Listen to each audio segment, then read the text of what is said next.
ಇದು ಎಐ ಯುಗ. ಬೆರಳಿನ ಅಂಚಿನಲ್ಲೇ ಇಡೀ ವಿಶ್ವವನ್ನೇ ನೋಡುತ್ತಿದ್ದೇವೆ. ಇದಕ್ಕೆ ಇನ್ನೊಂದು ಮೆಟ್ಟಿಲು ಎಂಬಂತೆ ವಿಶ್ವದಲ್ಲಿಯೇ ಮೊದಲ ಬಾರಿಗೆ ಎಐ ತಂತ್ರಜ್ಞಾನದೊಂದಿಗೆ ರೋಗಿಗಳನ್ನ ಪರೀಕ್ಷಿಸುವಂತಹ ಮೊದಲ ಕ್ಲಿನಿಕ್ ಅನ್ನ ಸ್ಥಾಪಿಸಲಾಗಿದೆ. ಹೌದು, ಸೌದಿ ಅರೇಬಿಯಾದಲ್ಲಿ ಇದೇ ಮೊದಲ ಬಾರಿಗೆ ಎಐ ಕ್ಲಿನಿಕ್ ಅನ್ನ ಸ್ಥಾಪನೆ ಮಾಡಿದ್ದು, ಇದರಲ್ಲಿ ಡಾಕ್ಟರ್ ಹುವಾ ಎನ್ನುವ ಎಐ ವೈದ್ಯರು ಸಹ ಕೆಲಸ ಮಾಡ್ತಿದ್ದಾರೆ. ಇನ್ನು ವೈದ್ಯಕೀಯ ತಂತ್ರಜ್ಞಾನವನ್ನ ಚೀನಾದ ಸೈನಿ ಎನ್ನುವಂತಹ ಕಂಪನಿ ಸ್ಥಾಪಿಸಿದ್ದು, ಸದ್ಯ ಈ ಕ್ಲಿನಿಕ್ ಅನ್ನ ಪ್ರಾಯೋಗಿಕವಾಗಿ ನಡೆಸಲಾಗ್ತಾ ಇದೆ. ಇನ್ನು ಈ ಎಐ ಕ್ಲಿನಿಕ್ನಲ್ಲಿ ಮೊದಲು ಎಐ ವೈದ್ಯರು ಸಂವಹನ ನಡೆಸಲಿದ್ದು, ರೋಗಿಯ ಆರೋಗ್ಯ ಸಮಸ್ಯೆಗಳು ಮತ್ತು ಲಕ್ಷಣಗಳನ್ನು ವಿವರವಾಗಿ ಅವರು ತಿಳಿದುಕೊಳ್ಳಲಿದ್ದಾರಂತೆ. ನಂತರ ರೋಗಿಯ ರೋಗವನ್ನ ಪತ್ತೆ ಮಾಡಲಿದ್ದು, ನಂತರ ಚಿಕಿತ್ಸೆಯನ್ನ ನೀಡಲಿದ್ದಾರಂತೆ. ಇನ್ನು ಈ ಪ್ರಕ್ರಿಯೆಯನ್ನ ವೈದ್ಯಕೀಯ ವೃತ್ತಿಪರರು ನಿರಂತರವಾಗಿ ಮೇಲ್ವಿಚಾರಣೆ ಮಾಡಲಿದ್ದಾರಂತೆ.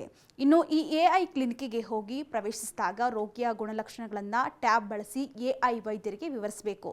ಇದು ತಕ್ಷಣವೇ ಕೆಲವು ಪ್ರಶ್ನೆಗಳನ್ನ ಹುಟ್ಟು ಹಾಕಲಿದೆಯಂತೆ. ನಂತರ ಅವುಗಳಿಗೆ ಉತ್ತರಿಸಬೇಕು. ಇನ್ನು ಸಂಗ್ರಹಿಸಿದಂತಹ ದತ್ತಾಂಶ ಮತ್ತು ಚಿತ್ರಗಳನ್ನ ನಂತರ ಮಾನವ ಸಹಾಯದಿಂದಲೇ ವಿಶ್ಲೇಷಿಸಲಾಗುತ್ತಂತೆ. ಇನ್ನು ಈ ಪ್ರಕ್ರಿಯೆ ಪೂರ್ಣಗೊಂಡಂತ ನಂತರ ವೈದ್ಯಕೀಯ ತಜ್ಞರು ಇದನ್ನೆಲ್ಲ ಆಲಿಸಿ ಪರಿಶೀಲಿಸಿ ಸಹಿಯನ್ನ ಹಾಕಲಿದ್ದಾರಂತೆ.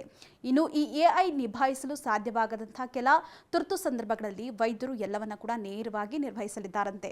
ಸದ್ಯ ಈ ಎಐ ವೈದ್ಯರು ಅಸ್ತಮಾ ಸೇರಿದಂತೆ 30 ರೀತಿಯ ಉಸಿರಾಟದ ಕಾಯಿಲೆಗಳಿಗೆ ಸಮಾಲೋಚನೆ ನಡೆಸಿ ಚಿಕಿತ್ಸೆಯನ್ನ ನೀಡುತ್ತಾ ಇದ್ದು, ಮುಂದಿನ ದಿನಗಳಲ್ಲಿ 50 ರೀತಿಯ ಚರ್ಮರೋಗ ಹಾಗೆ ಕರುಳಿನ ಸಮಸ್ಯೆ, ಜಠರು ಸಮಸ್ಯೆಗಳಿಗೆ ಚಿಕಿತ್ಸೆಯನ್ನ ನೀಡಲಿದ್ದಾರಂತೆ.